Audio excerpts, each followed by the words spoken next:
Hi, everybody. I'm Jim Ostrowski. I flew in from Buffalo, New York to be here. And so when I saw you people had guacamole and chips, that is so awesome. What a details matter. That is so awesome. Fabulous convention, from what I can tell. Sorry I wasn't here earlier. And it is always great to be in the state of the greatest living libertarian, Dr. Ron Paul. So my little cheat notes say bio, which is really boring, but I've been in the movement so long, a lot of the younger people I just don't know, or they don't know me. So I go back to 79, really earlier. I voted for Roger McBride as a liberal Democrat because I didn't like Jimmy Carter. But by 1980, I was firmly in the LP. I was an elector for Ed Clark, but joined the movement in 79. And I was Ron Paul's election lawyer in New York when he ran for president. I am an attorney by trade. I'm also an author. I've got 13 books on Amazon, including 2 on the Second Amendment, which I consider to be the most important political issue in the world, frankly, other than maybe nuclear war. I've litigated 8 of the 10 Bill of Rights in my career as a criminal lawyer and police misconduct attorney. And as far as history in the libertarian movement, again, I started out in 80. I've been chair of the Erie County, which is Buffalo, Libertarian Party twice. I ran for governor in 94, but lost the nomination to a guy named Howard Stern. I started out, as far as writing, I wrote the Cato Institute paper on drug policy in '89, which put the drug legalization movement on the map, I think. We were not successful in eliminating the idiotic drug war, but I guess they cartelized marijuana. I'm not that happy about that, quite frankly. And the drug war rages on. So what I've tried to do is take issues that would highlight the greatness of the libertarian philosophy, such as drug legalization, ending the drug war. More recently, I've tried to do that with the Second Amendment. I filed a lawsuit on behalf of the Erie County Libertarian Party against Andrew Cuomo to basically get rid of the licensing rules in New York. In that case, I lost in the Second Circuit. I went up to the Supreme Court. They didn't take the case, but later in the Bruin case, which you're probably familiar with, in footnote 4, it says that case was wrongly decided. In fact, if you go to Shepard's, the legal computer, it says my case was, that losing decision was overruled by the Supreme Court. So that's enough about bio. The reason I'm running, I wear Harry Brown's button proudly. I think he was one of the 2 best candidates. Am I out of time?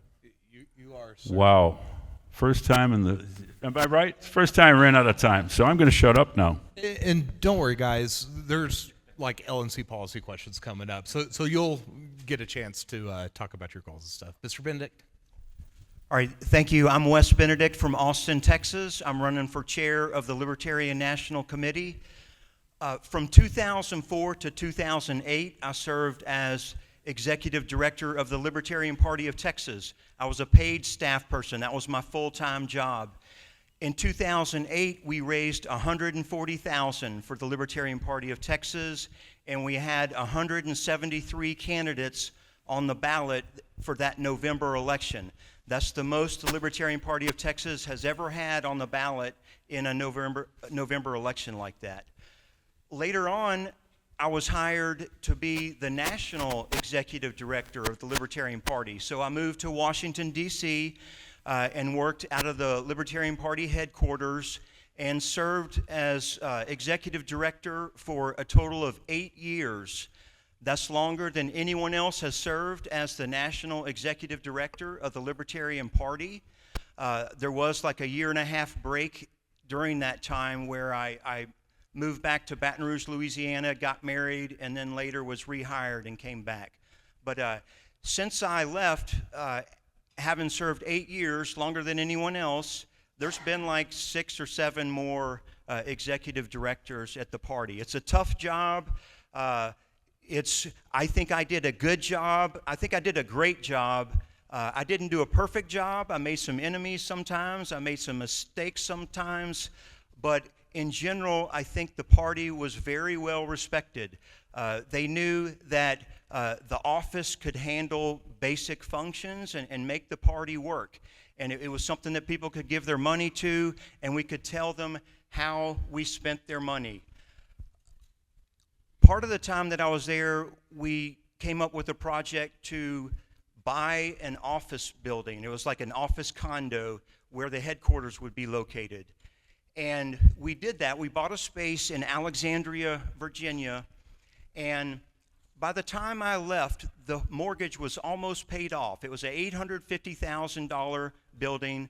The mortgage was almost paid off, and we had 6 or 7 people working in the office, and we had about 14 staff total nationwide. So we had a big staff. We would list them on the website. We published LP news that was mailed out quarterly. We sent out emails talking about the things we did successfully. And after leaving, and there's that $850,000 building, the party continued to do well for a couple more executive directors and a couple more chairs, and things went well. But at some point, too many people got let go, too many people who didn't know what they were doing got in charge of the party, and things started falling apart. That $850,000 building, the air conditioner started leaking. And what do you do with a water leak? You pretend it's not there and just let it keep going. If you do that, it causes lots of water damage. They had to sell that building like 8 or 10 years later for $600-something thousand. It probably should have sold for $1 million. The management of the party was negligent, they were incompetent, and no one was taking leadership to make sure things got fixed. I definitely would have made sure that never happened if I was on staff, whether I was executive director or some other position. Certainly if I was chair of the party, I would make sure that did not happen. If you call the phone number, which has been the phone number for 40 years, 202-333-0008, you get, "We're sorry, your number cannot be completed as dialed. Check the number and call back again." That's what the National Party has done over the last several years. It's just falling apart. They put out some bad messaging.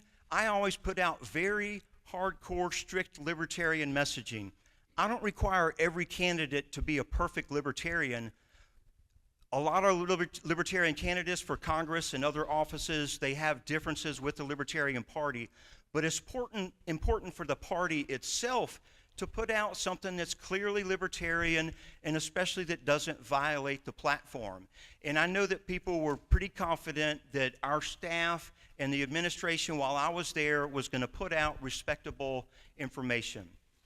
After leaving as executive director, I continued running the Libertarian Booster PAC, which I founded, and which I asked a gentleman, he was the largest donor to the Libertarian Party, to fund my PAC, and he gives 90% of the money. And I said, I'm going to continue recruiting candidates even though I'm not National Executive Director or Texas Executive Director. Is that it?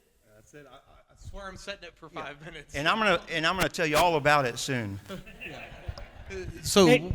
like I said, we'll get a chance to get into some of this stuff for sure. So don't sweat it too bad. Hey, everybody. I'm Evan McMahon from Indiana. Want to be your next chair of the Libertarian National Committee.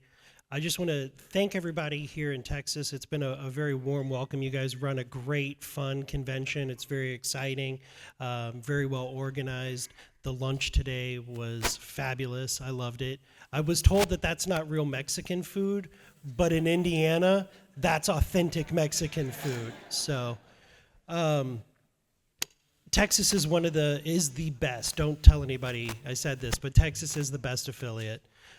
Indiana is the second best affiliate. Please edit that out. I do have to go home tomorrow. I've been the chair in Indiana for 5 years. I've been working with my state party, running candidates, working with our county affiliates, fighting the legislature, getting bills overturned, getting good bills amended and passed for the past 15 years. At one point in time, when I was the executive director of the Libertarian National Campaign Committee, I answered the call of your chair at the time, Mr. Pat Dixon, and I came out and did some candidate training. And he asked me, he was doing a mock county convention, and he said, I need you to be in the back of the room and be annoying with Roberts. And I feel like I did a good job.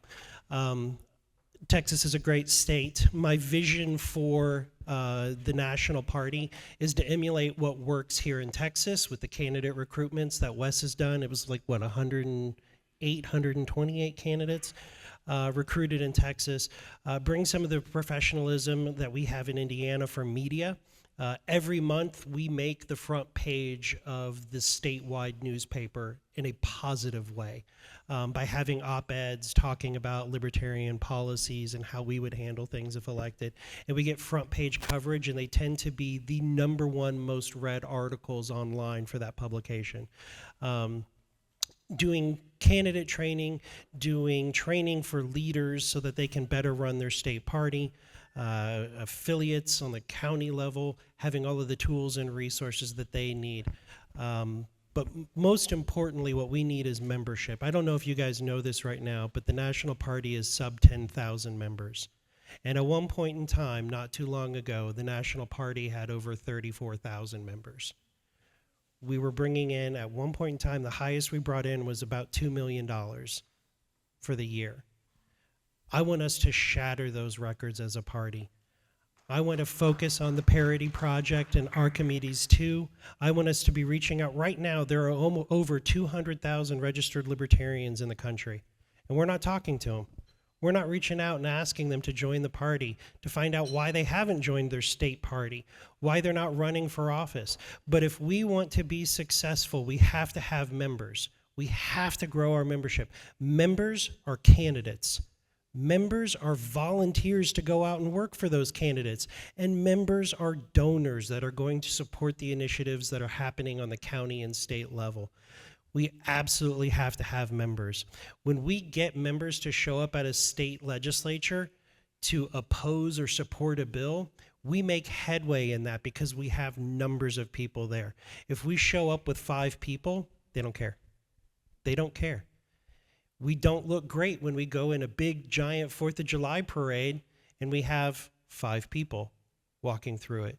We need to pack it with dedicated members who are volunteers. So that's what I want to focus on, is making sure that our messaging is bringing in the next wave of young volunteers and members who are going to be growing the party for the next 50 years.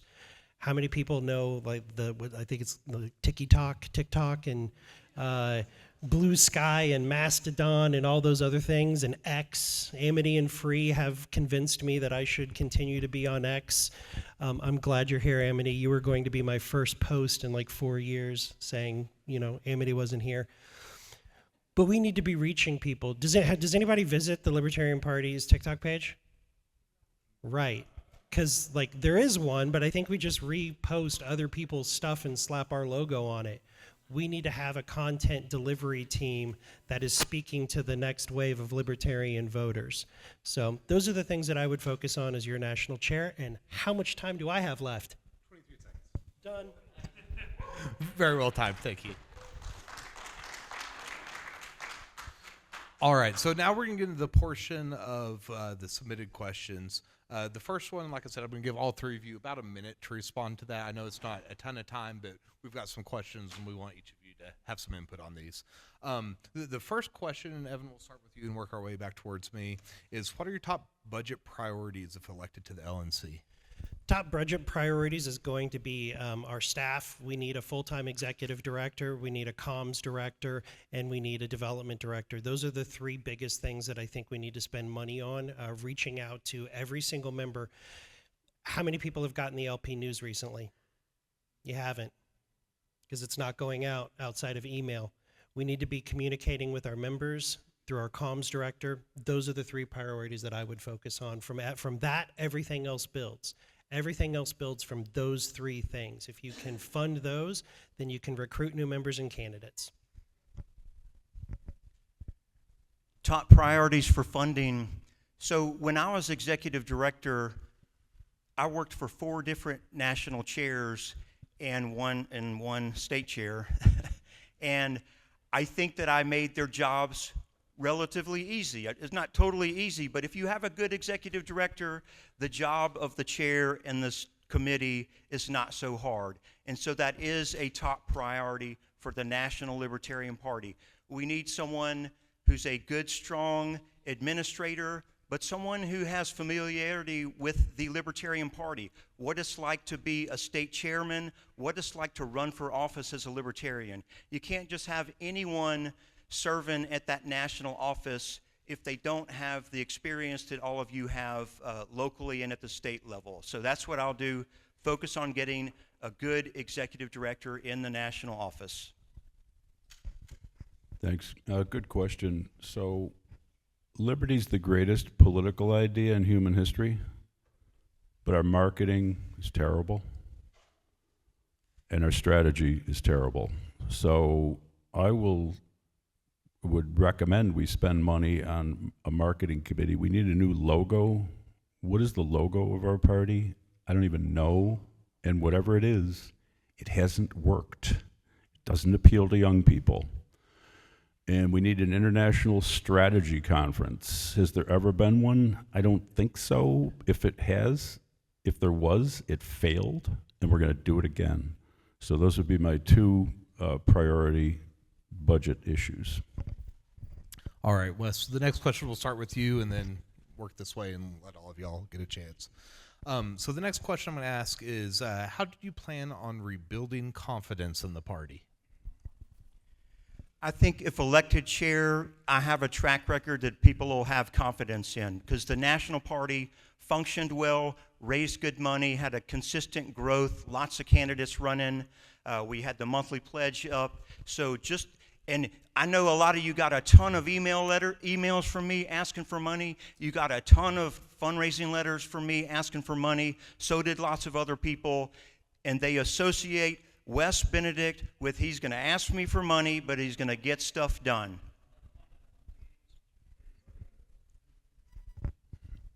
The chair of the Democratic Party, I believe, has 20 years experience in politics. The chair of the Republican Party has 20 years experience in politics. I have 56 years experience in politics, believe it or not. The movement's been divided since 1983. Some people quibble and say it was divided before that. Well, they didn't walk out of the convention, though, before 1983. I have actually worked with both sides. Murray Rothbard taught me economics personally across the table. I worked for Ed Crane and David Bowes in putting out that study on drugs that I talked about in 1983. We need to unify this movement. Why are we fighting over 5% of the stuff we disagree on? Well, we should be fighting the state. So I think I will establish a new confidence in the Libertarian Party with that record. So in my 5 years as chair in Indiana, we've more than doubled our fundraising. When I first became chair, it was $30,000 a year, and by the end of that first term, we'd raised almost $100,000. We maintained our membership while everybody else was sliding. We grew it a couple of times. Our state party grew. We had tons of candidates. We've raised, increased the number of county affiliates that we had. And in some of our counties in Indiana, we had more candidates on the ballot than the Democrats did. And that was at least 4 different counties at one time. And the beautiful thing was they were brand new county parties. They were less than 2 years old. And they had more candidates on the ballot than the Democrats did. So that's the confidence, is knowing that that's the type of drive, putting in 60 to 80 hours a week, driving that, making sure that things are getting done, keeping people on task, making sure that we're messaging correctly, and that we're doing everything that we can to maximize our time to get as many eyes on that message, get new members, bring attention to our policy issues, and get candidates up on the ballot, up and down the ballot. Thank you. So our next question, y'all have all kind of answered it already, but I'm going to go ahead and ask it anyways because it's a very important thing. What is your plan to grow the party in both members and donors? Well, I'm really running on a different approach, and I can't really explain it in a debate format. I got a 19-page memo on X and Facebook if you want to read it. The strategy of electoral politics has been tried by the best people we've ever had, Harry Brown and Ron Paul, and they got less than 1%. There was nothing wrong with Harry Brown. There's nothing wrong with Ron Paul or other candidates. There's something wrong with the strategy. Politics is rigged. Number one reason why it's rigged is who controls the government schools? Oh, the government does. We need a new strategy. I call it direct citizen action. That includes things like voting with your feet, pulling your kids out of school, teaching economics. These are things that work. They automatically work based on, if you understand what direct action is, it works. If you move from California to New Hampshire, that works, both for the individual and for society in a very slight way, but if we get a wave of people doing it, it'll work really, really well. So a new strategy which works with the old strategy, reinforces, and actually the old strategy can work if we get our kids out of these propaganda daytime detention centers and propaganda centers. We get our kids out of there, we could actually win some elections.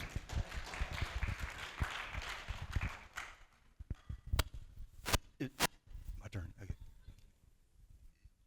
So to bring up fundraising, people donate when they see you're doing something useful. And so I've seen the state parties that run a lot of candidates, or the counties that run a lot of candidates, they tend to get a lot of donations because the party's getting more visibility. But they can be doing other things besides candidates, running candidates in elections. If they're doing something, money comes in. It's not enough, though. When I was first hired as executive director in Washington, D.C., I went up there and the monthly pledge had dropped below $20,000 a month. And that was my first priority, get that monthly pledge up. So I started calling people that quit donating and asking them to please donate to get that monthly pledge up. And some of them said, well, I don't want to give you my credit card number, but I'll go on the website and do it. And I had to tell them, well, believe it or not, for whatever reason, we quit taking monthly pledges online. You can't donate online. You have to give me your credit card over the phone. And some of these donors were like, well, that's stupid. And you know what? I said, yeah, that is stupid. And after making a bunch of those calls, I finally got back to the rest of the staff and the LNC who had to get out of the way. And I said, we got to start accepting monthly pledges online. It's ridiculous. We did it for years. Lots of technology can do it. I got that fixed and then brought monthly pledges up within 2 years from under $20,000 a month to $35,000 a month for monthly pledges. So I believe in project-based fundraising. I talk to candidates about this all the time. Put a list of things that you're trying to fund for your campaign on your website. Pat Dixon loves yard signs. He's going to donate to yard signs, but Sam Goldstein in Indiana hates yard signs. Give them the option of what they want to support. But what I'll do is, like, we wanted to have our own built self-hosted CRM in Indiana, and it was going to cost $10,000. And what we did was we said, this is what we want to do. This is the budget. This is the plan. And we went out and we talked to people who were passionate about data retention and being able to offer that information to our candidates and our county parties, and had them donate towards it at the beginning. And then we went out and said, this is what we're doing. If you support this, donate to it. And we raised all the money for it. Project-based fundraising gives you the idea if the membership actually wants that, if your donor base wants you to do that thing. How many people in here want the National Party to be making high-quality, youth-targeted TikTok videos? Okay. How many of you would donate to that process if you wanted that done? Okay. That's how we raise the money to do it. We don't cannibalize some other program. We say, hey, we have a new thing that we'd like to do. Let's raise money for it. And if everybody, and honestly, that wasn't a lot of people in the room that said yes, we'd probably kill that. But if not enough people want to do it, then you don't do it. But project-based fundraising gives people an idea of where their funds are going to go, what it's going to be used for, and if they like it or not, they get to support it. All right, you kind of stole my thunder on the next question. The next question is about the national CRM. What's your assessment of the current national CRM, and do you have any plans if elected? I loathe the national CRM. Zoho is garbage. It is absolute garbage. I will say this, though. Being on the national board now, staff has worked really hard to make it work, and they have written specific codes and programs to work for them. And I applaud staff for doing that. The problem I have with it is that staff has to spend a lot of time doing that. I don't think it was a good program. I think that our previous CRM was probably sabotaged and not maintained, causing it to not function correctly. It's the same one that we use in Indiana, which is Civi CRM. We have our own hosted version of it that we build out for our candidates and our county parties, so we have a push-pull on all the data. My biggest concern isn't what the brand name of the program is. My biggest thing is that national and the state affiliates should be doing a push-pull with each other. You shouldn't be getting, in 2026, a Excel spreadsheet data dump from the national party on who your members are. You should be getting something integrated into your system, whether it's Zoho, Nation Builder, Civi CRM, HubSpot, whatever it is. We should spend the resources and the time, because data is critical. We're not going to get anywhere if we don't know who our donors and voters are.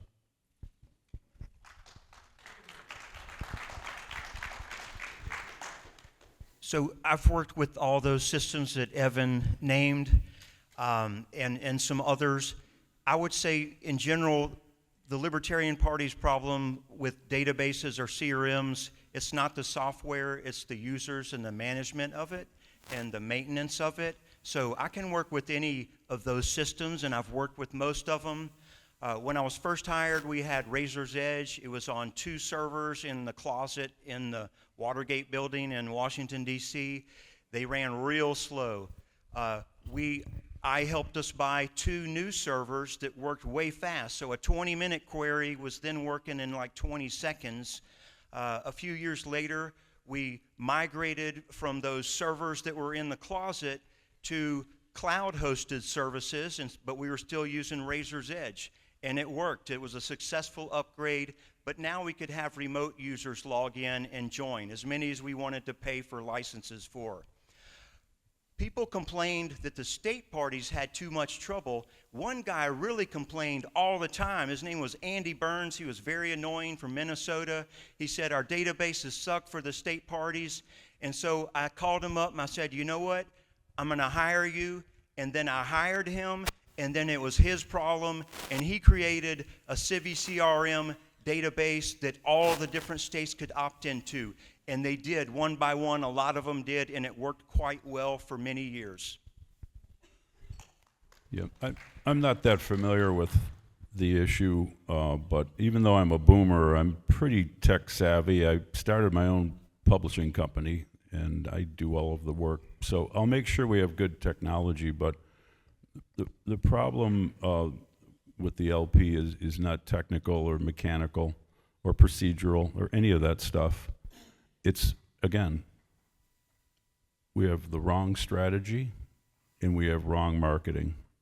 And if we change those two problems, money will flow in, we'll grow the party, and we'll have plenty of tech people to fix any technical problems that arise. All right. So we're getting close to the kickoff time for our gala, so we're going to go ahead and wrap it up here. I'm going to give each of you a little bit of time for closing remarks. I can probably give each of you 2 minutes if you're okay with that for last sale pitch. Yeah. Thank you all for coming here this evening. In addition to some of the things I've talked about before, I helped recruit 174 candidates in Pennsylvania who won their elections. I don't know how big their state committee was, and I didn't even go to Pennsylvania to do it. I just got stuff done anyway. I recruited 67 candidates in Alabama. I did that from Austin, Texas. I recruited 57 in Arkansas. I actually visited Arkansas. And I visited Mississippi and got 17 candidates there. You can get things done in your state, in your county, or other places. If the party bureaucracy's in the way, don't let it stop you. You can get things done. I think the Libertarian Party is very much needed right now. Republicans and Democrats are ruining this country. Donald Trump's bombing Iran. I'm against that. I'm against the way he sounds so hateful towards so many groups. Democrats and Biden and Kamala Harris, we're just going to drive our taxes higher and higher and not make life easier for other folks. We need a Libertarian Party who understands economics, who understands freedom. We need a lot of candidates to get out there and get publicity so they can win elections, and if they're not winning, so they can explain the policies and put pressure on the other politicians to pass laws that work. I thank you all. You've put a whole lot of time. Many of you have put time and money and run for office, and I'm concerned that the national party's letting it all kind of slide away. That's why I'm running for national chair. I want to restore confidence in the national office, confidence and competence, and I want you all to feel like you're part of a good organization, so you'll keep moving forward and ask your friends and feel confident asking your friends and colleagues to join the party and help too. Thank you.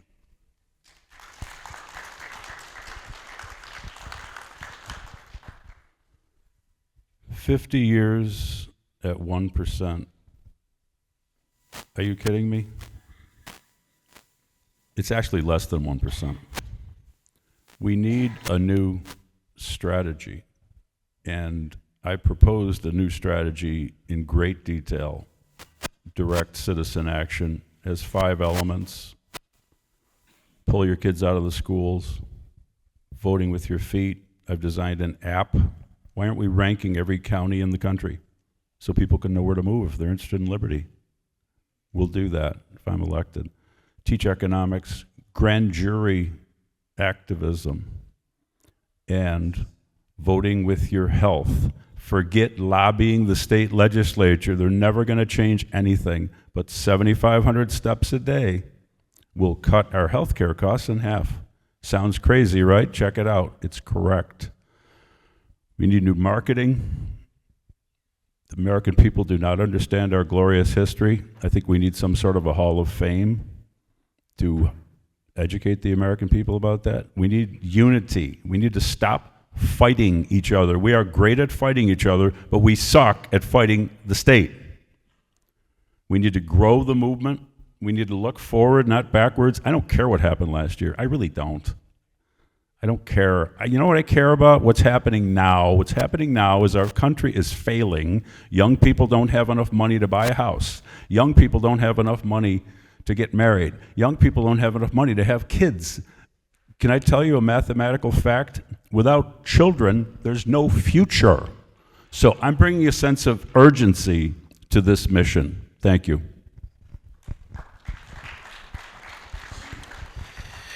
Again, my name's Evan McMahon. Hope to earn your vote in Grand Rapids for chair of the National Party.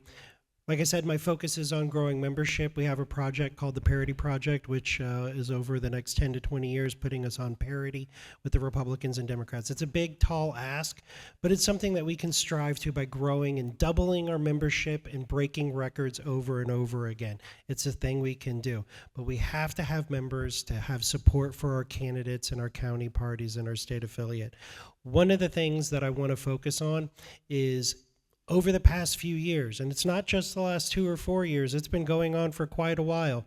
You ask any officer in a state party in the country, and they'll tell you a lot of things happen at national that are directed down to the state affiliate. This is how you're going to do it. We have things done to us, not with us, and I want to end that. I want a partnership with all of the state affiliates and have buy-in from them, not to dictate how things will happen, but to hear how they would like to have things happen. What support and resources do they want? I'm not going to say who it was, but at one point in time in Indiana, we had a candidate named Andy Horning running for U.S. Senate. He did really well in the election, and in Indiana, we don't like being called spoilers. And right after the election, there was a press release that went out from National thanking Andy Horning for being a spoiler in the race. That was something happening to our affiliate, not with our affiliate. It was good intentioned, and it was actually a great press release that came from National at the time. But it wasn't our messaging at that time. That wasn't what we wanted. And that's the thing that I'm concerned about, because National doesn't seem to listen to what the affiliate wants and needs. I want to hear from the affiliates. I want to hear from the candidates. What do you need? How can we best support you? Not to tell you, this is the tool you're going to use, like it, or get off the bus. That's not appropriate. Thanks. All righty. I want to thank everyone for coming out tonight. If you do have a ticket to the gala, it's going to kick off in about 10 minutes across the hall. If you don't have a ticket to the gala, I believe you're free to hang out here. Scott, yell at me if I'm wrong. Yeah, you can hang out here. There's chips and dip, drinks at the bar, etc. Can we give our candidates one last round of applause for stepping up tonight? I do just want to say real quick that actually what the press release that I was talking about, it was actually an amazing press release, and I do think it was actually our state chair at the time failed to get back to the National Party about it. But it was a great press release, but it was Wes, and you guys did it really well. But I don't even think, did you write it? Or did it come from the comms team? Do you remember? I don't remember the press release. Okay. I remember it. All righty. Well, gentlemen, seriously, thank you all for coming out tonight. I appreciate it, and look forward to see how this all shakes out. Y'all have a good evening, and thank you, everyone, for supporting this.